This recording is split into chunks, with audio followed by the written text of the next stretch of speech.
Assalamualaikum warahmatullahi wabarakatuh. Kami dari kelompok mata kuliah Fluida dan Hidrolika yang beranggotakan 4 orang, diantaranya adalah 1. Jody Setiawan, 2. Lutfi Hanafi, 3. Andrian Hindra Lesmana, dan 4. Al-Hafiz Muhammad Rizki akan mempresentasikan materi tentang percobaan tekanan hidrostatik dan hukum Archimedes. Adapun tujuan dari presentasi ini adalah untuk memahami prinsip-prinsip mendasar mengenai 1. Membuktikan adanya tekanan hidrostatik, dan 2. Membuktikan adanya tekanan hukum Archimedes. Latar belakang: tekanan hidrostatik adalah tekanan yang diberikan oleh fluida diam seperti air dalam suatu wadah. Konsep ini muncul karena setiap titik dalam fluida merasakan tekanan dari atasnya sehingga menciptakan gaya yang dapat mempengaruhi benda di dalamnya. Sementara itu, hukum Archimedes menjelaskan bahwa sebuah benda yang tenggelam dalam fluida akan mendapatkan gaya apung sebanding dengan berat fluida yang dipindahkan oleh benda tersebut. Pentingnya latar belakang ini terletak pada pemahaman dasar konsep-konsep ini untuk menginterpretasi hasil percobaan kami. Dengan memahami tekanan hidrostatik, kita dapat menjelaskan pergerakan air melalui lubang-lubang pada botol. Hukum Archimedes juga memberikan wawasan tentang cara gaya apung berperan dalam fenomena ini. Prinsip tekanan hidrostatik. Gambar ilustrasi botol yang diisi air hingga penuh akan menggambarkan konsep tekanan hidrostatik. Dalam konteks ini, tekanan hidrostatik merujuk pada tekanan yang diberikan oleh air dalam botol. Semakin dalam air yang di dalam botol, semakin besar tekanan yang dialami air di titik tersebut. Perhatikan bahwa tekanan hidrostatik merata di semua arah. Oleh karena itu, ketika kita memiliki lubang di bagian bawah botol, tekanan hidrostatik akan mendorong air keluar dari lubang tersebut.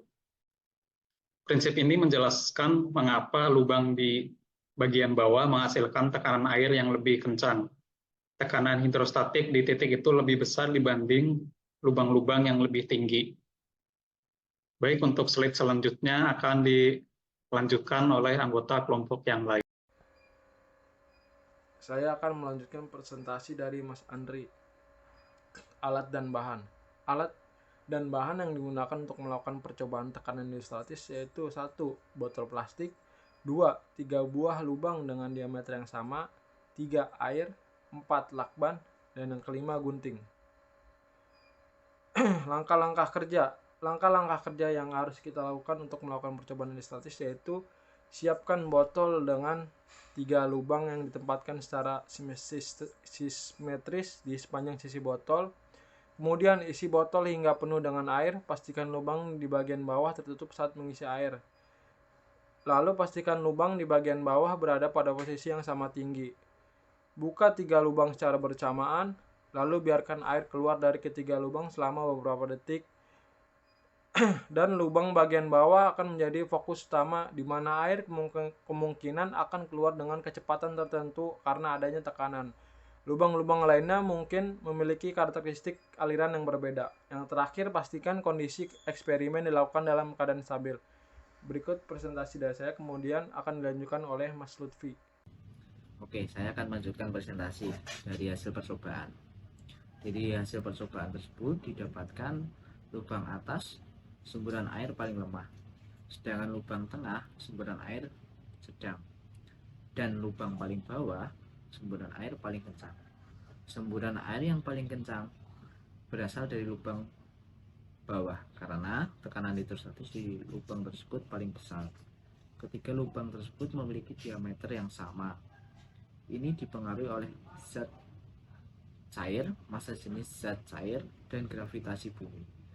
Semakin dalam suatu titik di dalam zat cair, semakin besar pula tekanan hidrostatis yang dialami oleh titik tersebut.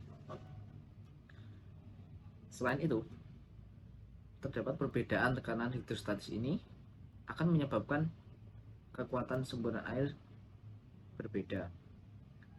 Semburan air yang paling kencang berasal dari lubang bawah karena tekanan hidrostatis di lubang tersebut paling besar. Jadi, kita dapat menyimpulkan dari hasil percobaan tersebut didapatkan berdasarkan hasil percobaan terbukti bahwa kekuatan semburan air berbanding lurus dengan kedalaman lubang botol. Lubang bagian bawah memiliki kedalaman paling besar, menghasilkan semburan air paling kencang, diikuti dengan lubang tengah dan lubang atas dengan semburan air paling lemah. Jadi dapat disimpulkan bahwa tekanan hidrostatis yaitu tekanan yang dialami oleh zat cair yang diam semakin besar seiring dengan meningkatnya kedalaman. Tekanan inilah yang mendorong air keluar dari lubang dengan kekuatan yang berbeda-beda. Menjelaskan mengenai hukum Archimedes, di mana dalam percobaan kepada kelompok kita yaitu kepada sebuah benda uji sampel beton, di mana sampel beton itu diangkat di luar air dan tidak bisa terangkat. Kemudian sampel beton itu kita masukkan ke dalam bak air, kemudian kita angkat, di mana terjadi perbandingan antara berat di luar air sama di dalam air. Hal ini disebabkan karena massa air lebih besar daripada massa udara karena tekanan gravitasi terhalang partikel air. Jadi di dalam air massa benda jauh lebih kecil dibandingkan di luar air. Nah, oleh sebab itu maka benda tersebut dapat terangkat lebih mudah dengan berat yang sama di dalam air. Percobaan sederhana ini telah berhasil membuktikan prinsip tekanan hidrostatis dan kaitannya dengan kekuatan semburan air. Pemahaman terhadap konsep ini memiliki beragam aplikasi di kehidupan nyata, mulai dari prinsip kerja kapal selam hingga desain bendungan dan jembatan. Hukum Archimedes memiliki peran yang penting dalam percobaan pengangkatan sampel beton. Hukum Archimedes menjelaskan bahwa sampel beton akan mengalami gaya angkat yang besarnya sama dengan berat air yang dipindahkan oleh sampel beton tersebut.